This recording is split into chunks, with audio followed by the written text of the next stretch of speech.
Hi, my name is Marcus, and 3 months ago, I became one of the most hated people on the internet. Not because I hurt someone, not because I scammed anyone, not because I did anything actually wrong. I went viral for a 7-second video taken completely out of context. 7 seconds that cost me my job, my relationships, and my entire reputation. 7 seconds that made 15 million people think I was a monster. The worst part? The video isn't even real. It's edited. But nobody cares about the truth when the lie is more entertaining. 3 months ago, I was a nobody. 24 years old, working as a graphic designer in Chicago, with maybe 300 followers on Instagram. I had a normal life, a boring life, a safe life. My girlfriend Emma and I had been together for 2 years. We just moved into our first apartment. Everything was good. Not perfect. We had our disagreements like any normal couple, but things were good. That Saturday, we went to a climate change protest downtown. Emma is really passionate about environmental causes, and I went along to support her. We were walking with the crowd when I saw this guy blocking an old woman from crossing the street. She was clearly trying to get through to her bus, but he was just standing there, filming with his phone, completely blocking her path. I said, "Dude, let her through." He replied, "I'm documenting history, man. She can wait." The woman looked really distressed. It was hot, and you could tell she needed to sit down. So, I gently moved him to the side. "Come on, ma'am," I said. "Let's get you across." I helped her to the bus stop and made sure she was okay. The whole thing took maybe 90 seconds.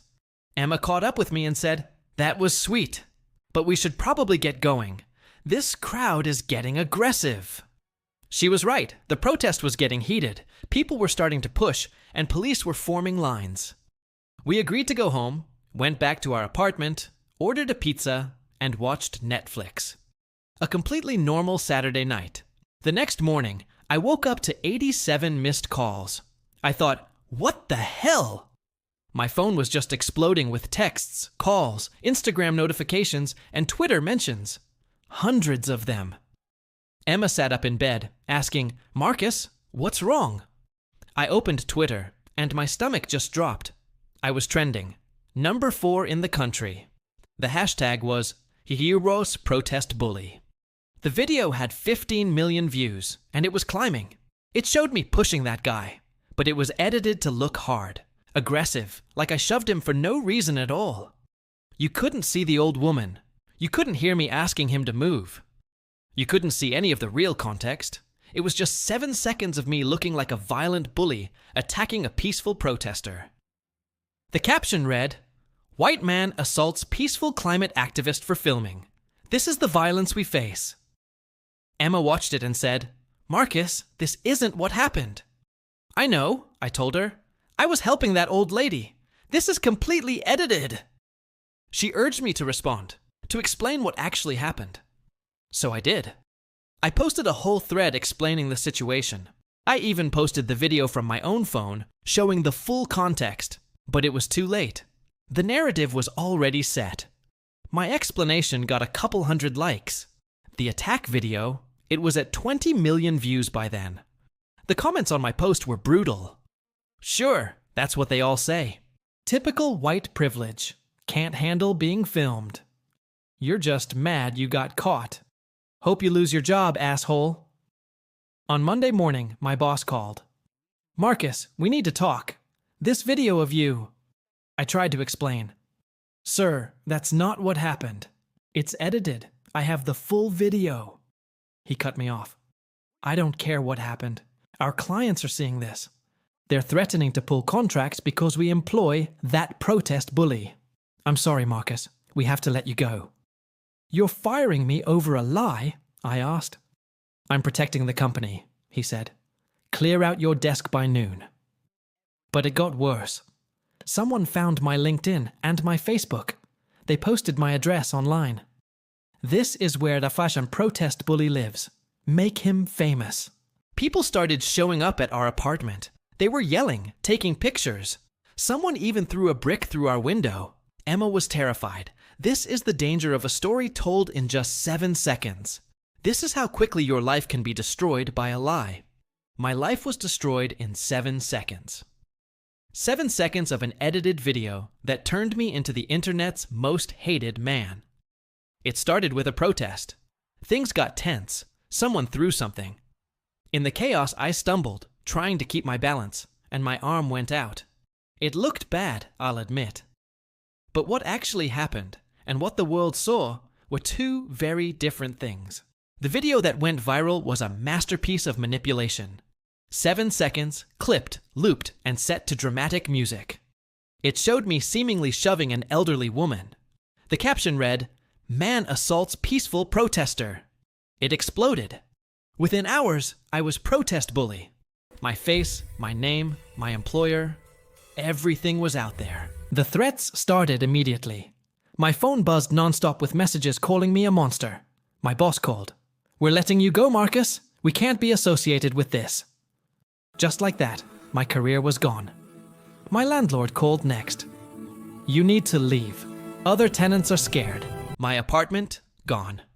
Emma, my girlfriend, was my rock at first. "Marcus, we can't stay here," she said, her voice trembling. We threw what we could into a car and drove to her sister's in Milwaukee, hoping to hide until the storm passed. But the storm had a name. The internet. And it followed us everywhere. Emma's sister met us at the door, her face a mask of fear. "This is insane, Marcus! You're all over the news!" My neighbors, my kids, the protesters. She couldn't risk it. I understood, but it still felt like a punch to the gut. We ended up in a cheap motel, paying with cash so no one could trace us. Emma just sat there, scrolling through her phone, her silence growing heavier by the minute. "People are messaging me," she finally whispered. "They're calling me complicit, asking how I can stay with someone like you." "Emma, you were there," I pleaded. "You know what happened." "I know," she said, tears in her eyes. "But they don't care. They just want a villain. And they picked you." The days in that motel room blurred into a nightmare. I watched my life disintegrate online. Friends I'd known for years posted statements, throwing me under the bus to save themselves. "I'm horrified by his actions," one post read. "I never really knew Marcus." After 2 weeks, Emma packed her bags. "I can't do this anymore, Marcus." "Do what? Stand by me when I didn't do anything wrong?" She shook her head. "I'm losing everything because of this. My job, my family. The whole world thinks you're a monster, and I can't be dragged down with you." And then she was gone. I was completely alone. In that moment, sitting in a sterile motel bathroom, I genuinely considered ending it all. My life was over. What was the point? Then my phone rang. An unknown number. "Marcus Chen, this is Detective Paula Reeves, Chicago PD Cybercrimes." My heart stopped. She told me they had been looking into the viral video. She had found something. We met at a coffee shop and she laid it all out. "Mr. Chen," she said, "the video is definitely edited, professionally." They had traced the original post to an influencer named Derek Mills. He specialized in what she called outrage porn, videos designed to make people angry and share. "Wait," I said, my mind reeling. "Someone edited that video for money?" "Exactly," she confirmed. "Engagement is currency. Your video got 90 million views. Mills probably made 6 figures from your destruction." Detective Reeves helped me file charges and create my own video, a detailed frame-by-frame breakdown of the manipulation. We showed the full, unedited clip, explaining what really happened. I posted it, sent it to journalists, and waited. Nothing. The internet had already moved on to its next victim. I was old news, but I refused to give up. I started reaching out to YouTubers who debunk misinformation. Slowly, a few small channels picked up the story. Videos titled "The Truth Behind Protest Bully" started to appear. They didn't go viral, but they got a few 100,000 views. And in the comments, something started to change. "Wait, so he didn't do anything wrong?" I shared the original video. I feel terrible now. This is why we need to verify before we destroy people. It wasn't a tidal wave, but it was a start. It was proof that while a lie can travel around the world in an instant, the truth, with enough persistence, can still put on its shoes and start to catch up. 7 seconds. That's how long the video was. 7 seconds that made me the most hated person on the internet. And 7 seconds that completely destroyed my life. It showed me Marcus Chen seemingly shoving an older man during a protest. The video was posted by a creator named Derek Mills. The title? Entitled Thug Attacks Elder. It exploded. Millions of views, shares, and comments poured in. Violent individual. He should be locked up. Let's find this guy. And they did. My name, my job, my address, all blasted online. I was fired. My landlord evicted me. My girlfriend Emma left. My life was over. But the video was a lie. Derek Mills had deliberately edited it. The full clip showed the older man first lunging at me, and I was simply pushing him away to create space. It was self-defense, but the truth didn't matter.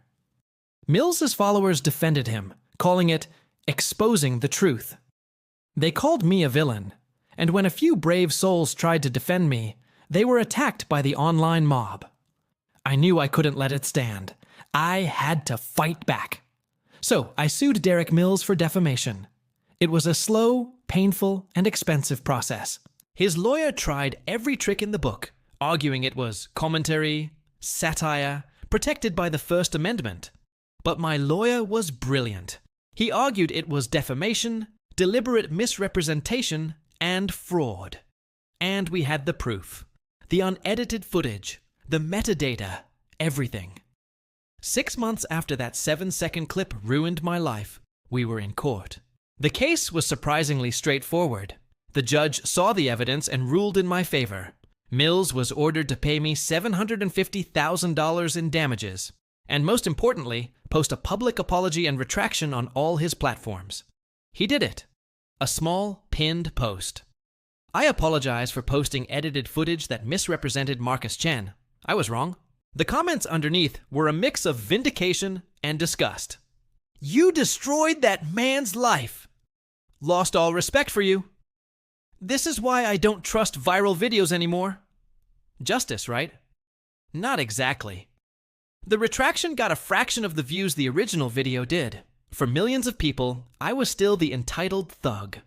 The money helped, but it couldn't buy back my reputation.